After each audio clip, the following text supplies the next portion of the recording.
Welcome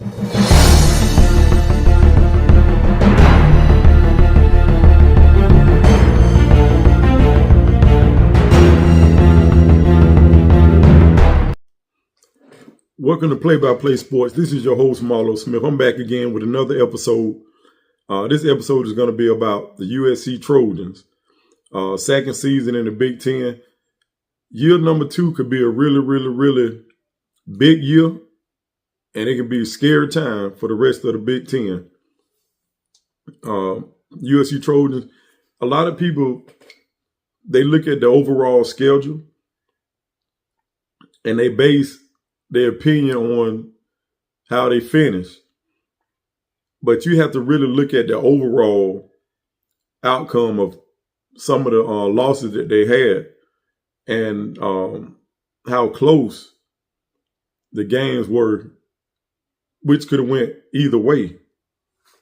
If they close out some of those games, USC really could have had a really great year in the Big Ten. And they returned some really good players, brought in some pretty good players.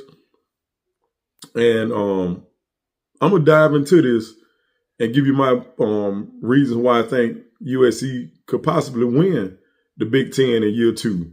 Man, let's get ready to dig into it. Head coach Lincoln Riley signed a 10-year contract with the Trojans in 2022.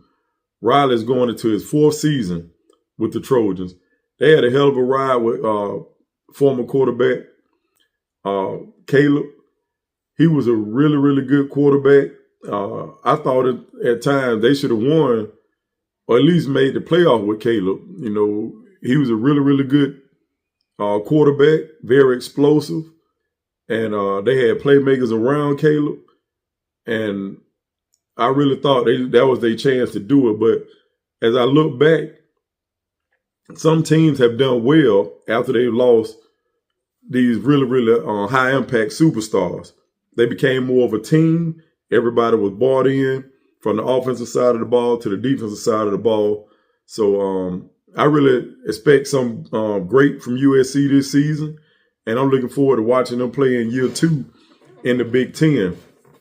But let's keep it going. Outside of him going into his 4th season, they really have to step up and show that they're ready to play against the big boys. With Ohio State and Michigan. Well, Michigan trying to turn things around, but they on the up and up on paper with the playmakers that they have brought in around their superstar quarterback, the freshman that they have, Bryce Underwood.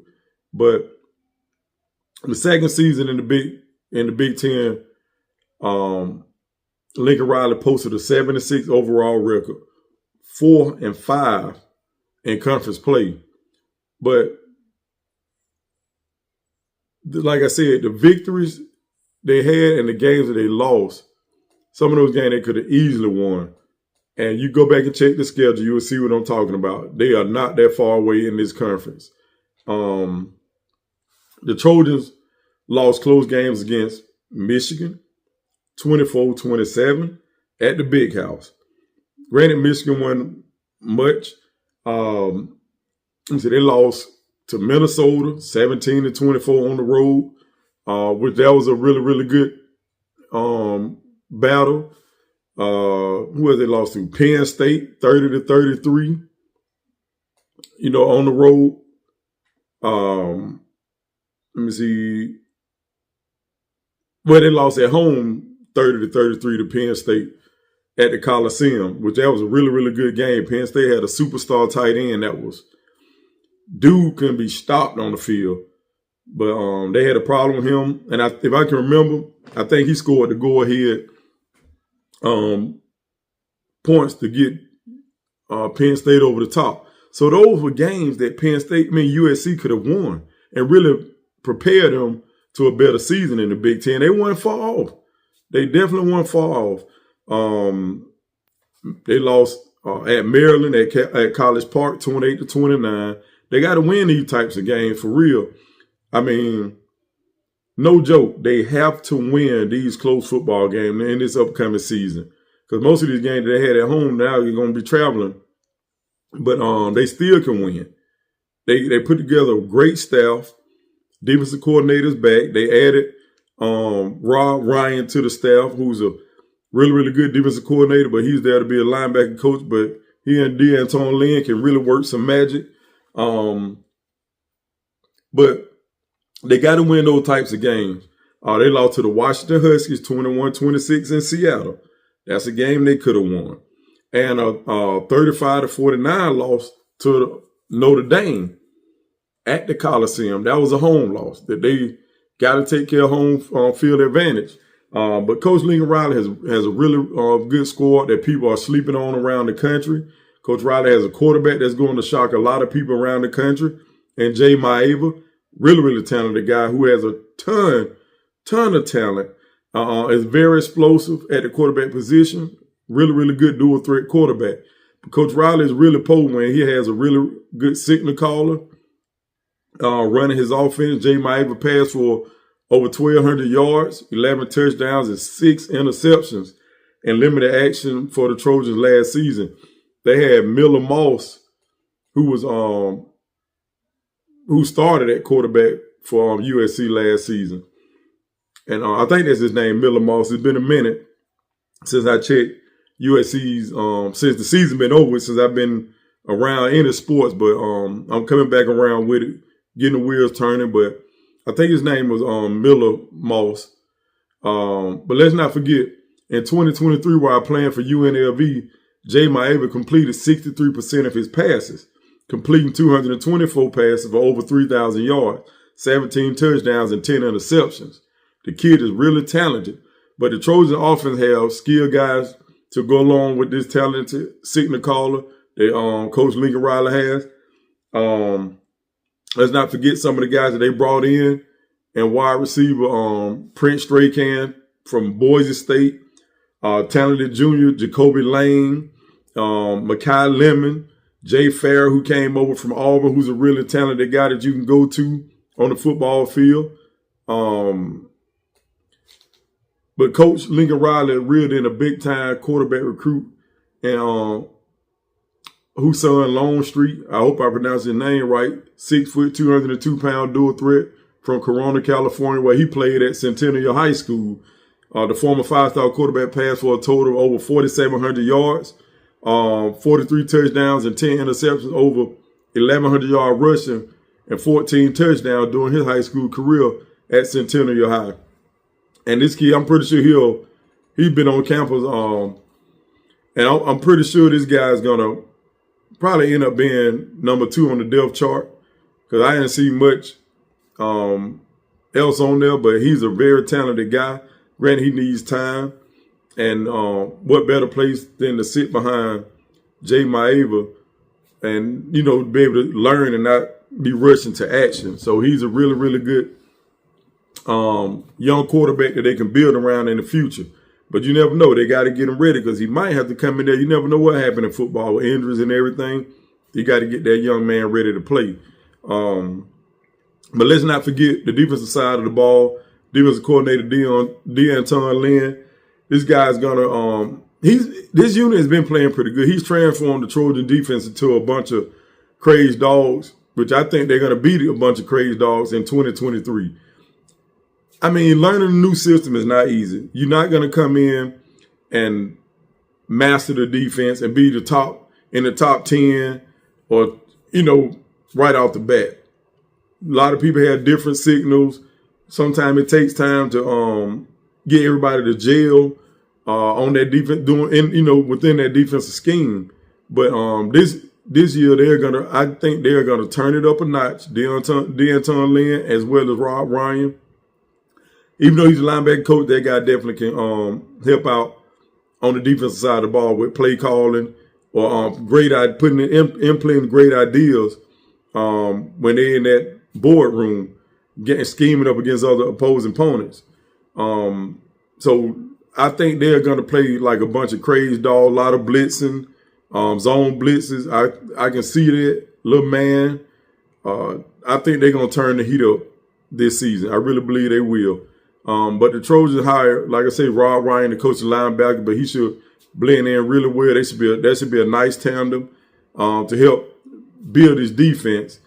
and to go crazy in the Big Ten in 2025. I'm really excited to watch and see how this thing pans out with the Trojans and the impact of this defense. Because if they can turn up their defense tonight, they will score points.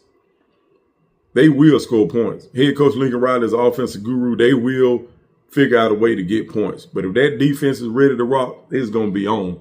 But Lynn and Rob Ryan have a few toys to play with.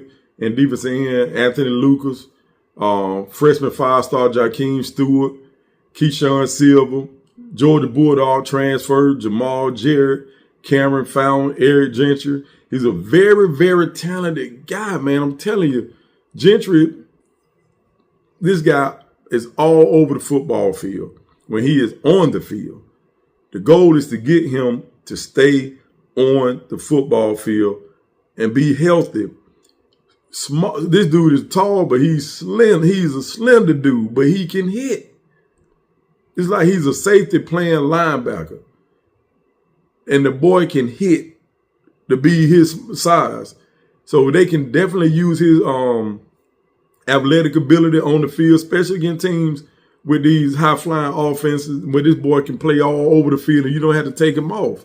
So I hope Eric Gentry can stay on the football field, man. Stay on that grass.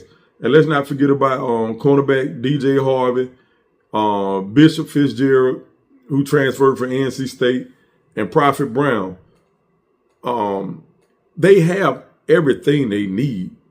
And I think in year two, just like with Alabama defense still had a really, really good season under new defensive coordinator Kane Womack. But I expect them to rock and roll in year two. That swarm defense should be on point. And the Trojans, D'Anton Lynn is not some screw. So their unit is going to be better in 2025. Trust me.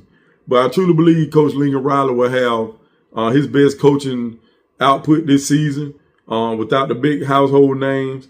He can coach without a lot of pressure. And I think they can win the Big Ten in 2025. It is not far-fetched to say that USC can win the Big Ten. They can definitely do that. They have the players. They have the coaches. They have a nice defensive staff. They can definitely just go back and look at the schedule and look at some of those games that they lost. That season could have turned around real quick. They could have had a really impressive football season. They first go around in the Big Ten. If it was for a few games that they let get away from them. Lincoln Riley did not do a bad job. It may say so in the record, but if you really break down the Trojans football schedule and look at those games that I pointed out earlier, you will see that this thing could have been on the up and up instead of going down the way it did and finish the season 7-6.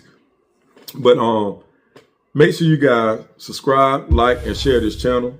Subscribe, like, and share this channel. There's some good things coming. I'm going to continue to grind and work hard to build my channel. Some of you Trojan fans who may come across this, y'all already know who I am from All the Way Live Sports. We're going to do this thing over. And I have no problem. I'm energized. I'm ready to work and take this channel to another level. But make sure y'all like, subscribe, and share this channel. I'm Marlo Smith, your host, Play-by-Play Sports. And let God be your guide, man, and trust and believe that you can do all things through him and through Christ that strengthens you. I love y'all, and I'm out. Peace.